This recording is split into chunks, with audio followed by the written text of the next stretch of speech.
Welcome, viewer. Tonight we have yet another moment to discuss our matters on Cardinal Talk Show, as usual. And as I have always told you, that sometimes we will be having a special edition of this show where we will be looking at matters that made headlines politically in this country, and where political players differed. Some had different opinions, some also had different antics, and it's that time. Remember that this is the week that the campaigns began officially across the country. Many of the candidates were cleared by IEBC, and it's now game on for all the political players. My name is Nick Okello. Welcome to this show. We'll be looking every step at what it is that is there for us, and I'll begin by looking at the top presidential candidates and what it's done for them and what they've done this week. I'll begin by what happened just this week, where Raila Odinga, the Azimio la Umoja presidential candidate, met a European delegation on business and assured them of smooth campaigns, where he also spoke more about what his administration would do to foster a good relationship with the Western countries. And this is what Raila had for them during that particular discussion.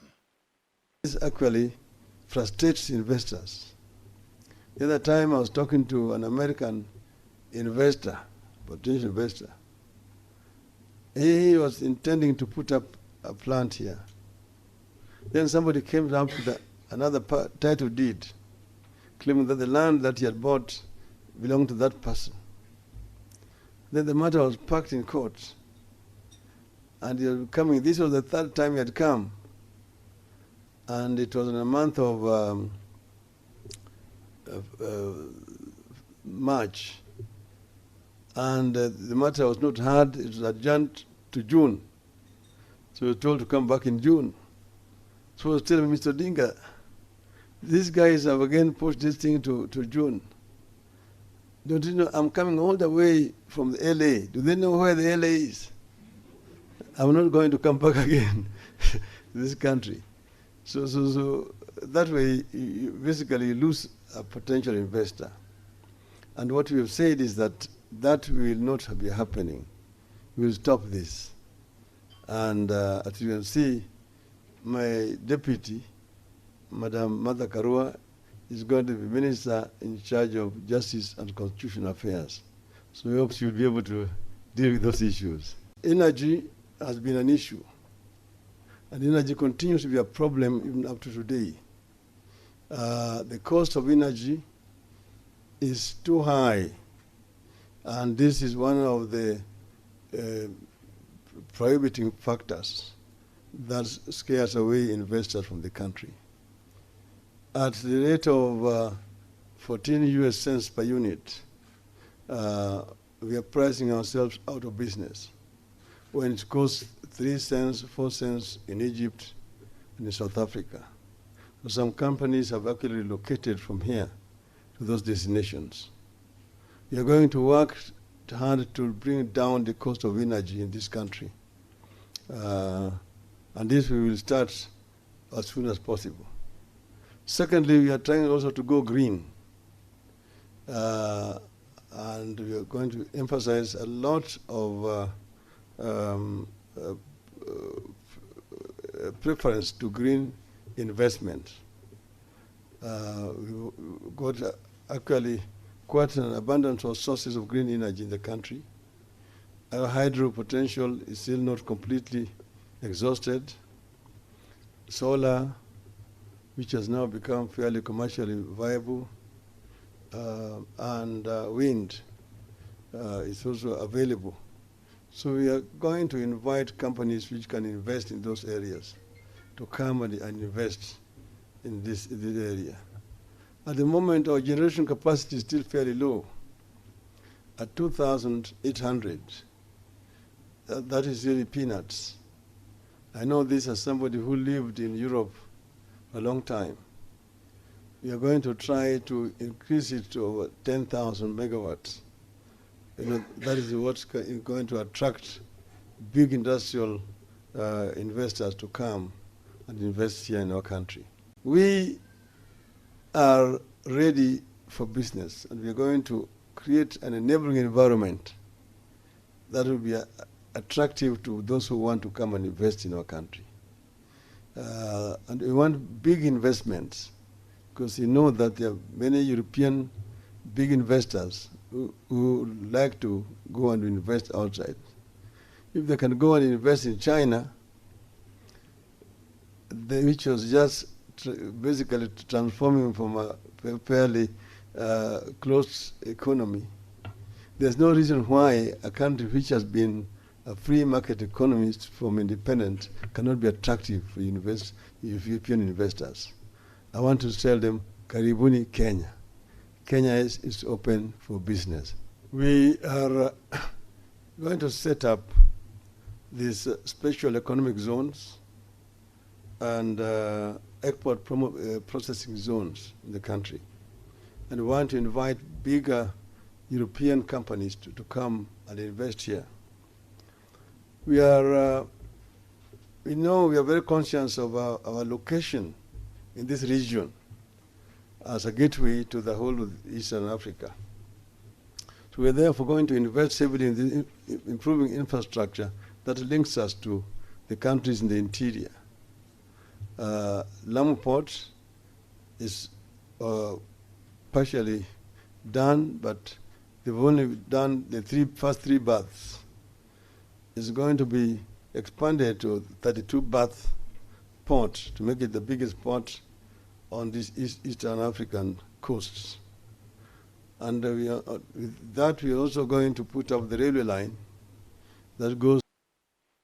Yes, that was what the former Prime Minister had to share with the European delegation. And as a matter of fact, it was Ruto's time now to do it on Thursday this week, where over and above every other thing, Ruto also dealt on the matter of corruption, where he talked about corruption as being the fight against corruption being applied selectively in this country. As he went on, Ruto at one point also appeared to be castigating IEBC for what he called its unfair miss of names of his supporters from his perceived strongholds. These are matters that Ruto held so dearly, and he even asked the European Union countries to get indulged and see how well these elections would be.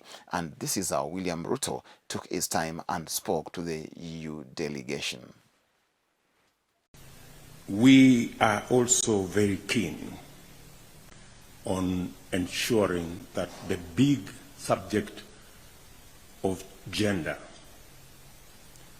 is addressed as we go into the future. As a team, first we have undertaken that though the Constitution says 30% of all positions, elective and appointive, must go to women, for a start, we want to start with 50% of our cabinet to be women. And we want to progress that. We want to progress that and see how we can realize the 2/3 gender rule within our first year, by God's grace, in government. As things stand today, has the largest number of women candidates compared to all our competitors. In fact, out of the 9 governor candidates, 7 are Kenya Kwanza. And we believe out of the 7 candidates, we are more or less almost sure that 5 will be elected as governors. And we are working towards it. Because we do not want to pay lip service or play tokenism to the issue of gender, because we know its significance and we know the contribution our whole society can give.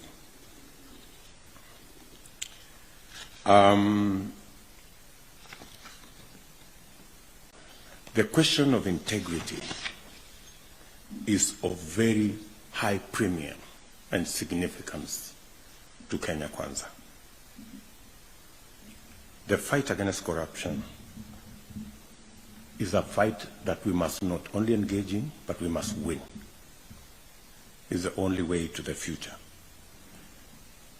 And I agree, for example, with the statements made by my boss yesterday, that corruption can be a big impediment to the development of a nation. We believe as Kenya Kwanza that the fight against corruption must be institutionalized and not personalized. It must be a fight against criminals from all shades. It must not be weaponized against your political opponents and the people you don't like, while protecting the corrupt who are your political allies, friends, or members of your family. We are very clear in our minds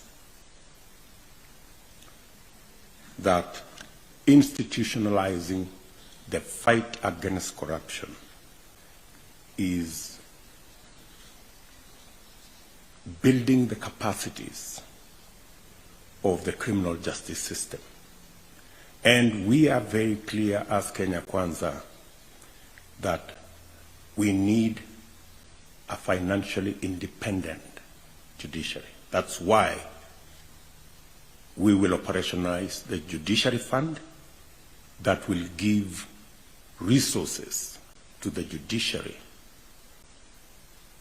to access software, hardware, human capital. The week was also marked by the return of Kalonzo Musyoka of Wiper Democratic Movement back into the Azimio fold, where he first of all had a press conference and explained why he was going back to the fold just a few weeks after bolting out when Martha Karua was named the presidential running mate for Raila Odinga. Kalonzo, in his submission, said that it's important that at any given time people reflect. He also mentioned that he's been praying over this and consulting widely before he went on. He now had to shelve his ambition to run for president, and as such, that also affected his running mate, who is Andrew Sonkoli. Kalonzo spoke at Wiper, and this is what he had to say. In less than 70 days, Kenyans will be exercising their democratic right at the ballot. It is an election in which we are clear that we would seek the mandate of the people to manage the affairs of this nation through the One Kenya Alliance. And on our part as Wiper Democratic Movement, we are given the full mandate by the delegates conference gathered at Kasarani that time, when the mandate to run is what I've actually been exercising. But there's a rider to it, that of consultations with other political formations.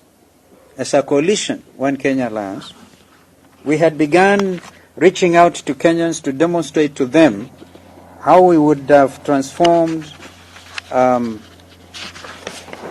their lives. And today, I stand here as a proud Kenyan, proud because we began that journey with a solid vision and a plan. Never mind the fact that we did not manage to register One Kenya Alliance as a coalition party. But we ended up with the Azimio la Umoja One Kenya, Azimio la Umoja One Kenya political party, coalition political party. It is in this regard that I acknowledge the goodwill that I've received from the over 66,000 plus Kenyans from the 33 counties who appended their signatures in support of my candidature. I will forever remain grateful to you fellow Kenyans. I would also not be here without the support of the clergy, my own party, the Wiper Democratic Movement, my brothers in Kanu, and the national MDG political party of our brother David Ocheng. And at some stage, of course, our brother Cyrus Jirongo, although I have not engaged with him during my, my short stint in silence. All of you occupy a very special and big place in my heart. To my brother, Honorable Gideon Moi, you have redefined the meaning and essence of true brotherhood. You have been with me in the best of moments and the darkest of hours. You are a gentleman par excellence. Please accept my heartfelt gratitude.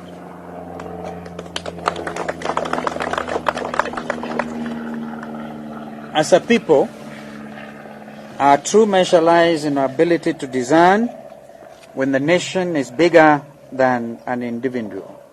Therefore, after deep introspection, I have today deferred my dream to run for the President of the Republic of Kenya in the forthcoming general election. As probably the world's most famous head of state and American President Abraham Lincoln once told his nation, we are friends, not enemies. The passion may have strained, but it must never break our bonds of affection.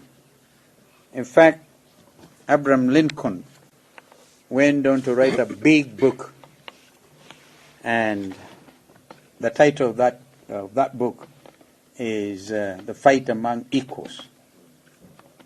An amazing reading. Later on, at Mukuru kwa Njenga, there was a mammoth rally that was attended by ODM leader Raila Odinga and Azimio la Umoja presidential candidate, where he was together with many Kamba leaders who accompanied Kalonzo Musyoka as a show of solidarity and a show of confidence that his people were behind him. And with that, he said now the win of Raila Odinga will be unstoppable now that he is back and working together with him. However, he didn't go down. People say that there's so much that was promised in a meeting that he sat with Raila Odinga and other principals. This was brokered by KANU chairman Gideon Moi. Now, Kalonzo is back into the Azimio fold, and it was pomp and color when he returned at the Mukuru kwa Njenga grounds, where it all actually began. And now it's game on as both sides now square it out. As a reason and as a matter of fact, all of them are seeking to be winners in the August elections. This is how Mukuru kwa Njenga was, and at every instance, this is how Kalonzo Musyoka also came back into the fold, and now they say it's game on. Tele kwa watu wa Nairobi, watu wa Mukuru kwa Njenga, watu wa Embakasi South. Kwanza mimi nilifika hapa wakati mlipomolewa. Mimi nilikuwa mtu wa kwanza kufika hapa. Wangapi wanakumbuka hiyo? Ndugu yangu Raila Odinga, serikali ambayo tutaiunda itashikilia haki za msingi za mwananchi wa Kenya. Haki ya kuwa na makao maalum mazuri, the right to decent shelter is a guaranteed right under Constitution 2010. Kwa hivyo mimi Kalonzo Musyoka sitavumilia kusikia watu wanabomolewa manyumba yao bila kupatiwa makao mengine. Mimi hiyo ni ahadi, na najua ndugu Raila atajibu swala hilo. Naomba tu kwa kifupi tukubaliane, nchi yetu ina umuhimu mkubwa zaidi. Mimi mwenyewe nimeweka kano, nikasema kwa mara ya 3 tulipokuwa Jakaranda, nikasema kwa roho safi nitamuunga Raila Odinga mkono. Na nikasema dada yangu Martha Wangari Karua, senior counsel kama mimi, serikali ambayo itakuwa na Raila na mawakili mashuhuri wawili itazingatia msimamo wa the rule of law, independence of the judiciary, na mwananchi kupata haki yake na kukomesha ufisadi once and for all in this country. Wangapi atampigia Raila kura? Sasa nataka nione. Mimi nimerudi kucheza position 11. Mimi ndio Messi. Kipindi ni kipindi cha lala salama. Si namna hiyo. Nilikuwa tu napumzika. Baba alikuwa ameniweka spare. Sasa kipindi cha lala salama nitampigia ndugu Raila position number 9. Yeye atascore immediately na Kenya hii itakuwa sawa sawa. Mungu abariki Kenya. Wangapi anasema Mungu abariki Kenya? Na pia namuunga mkono ndugu Uhuru Kenyatta. Ameonyesha anaweza, yeye hataki kufanya Raila project. Raila kwanza, kama Kalonzo amerudi, tunamwambia Uhuru apumzike. Si namna hiyo? Wacha Martha Karua na Raila na Kalonzo waokoe Kenya hii kutoka kwa wafisadi. Wangapi anakubaliana na sisi? Sio marais wengi. Sikilizeni. Afrika hii imekumbwa na shida ya uongozi. Kuona kiongozi kama Uhuru Kenyatta akisema atangatuka uongozini na kupeana kijikiti cha uongozi kwa ndugu Raila ni jambo la heshima, sio tu kwa Kenya bali Afrika nzima. Wangapi anasema tumpongeze Uhuru Kenyatta? Asanteni sana. Back to you. Thank you very much for having been with me through this. It's been wonderful that you are following. It's a recap of what actually happened in the week, politically speaking. And we are looking at the major events that actually shaped the week. I want to believe that you've enjoyed every bit of it. My name is Nico Kelo. Let's wait and meet until next Sunday, because then you can't miss to be out of this show at any given moment. Take care. Let's meet then.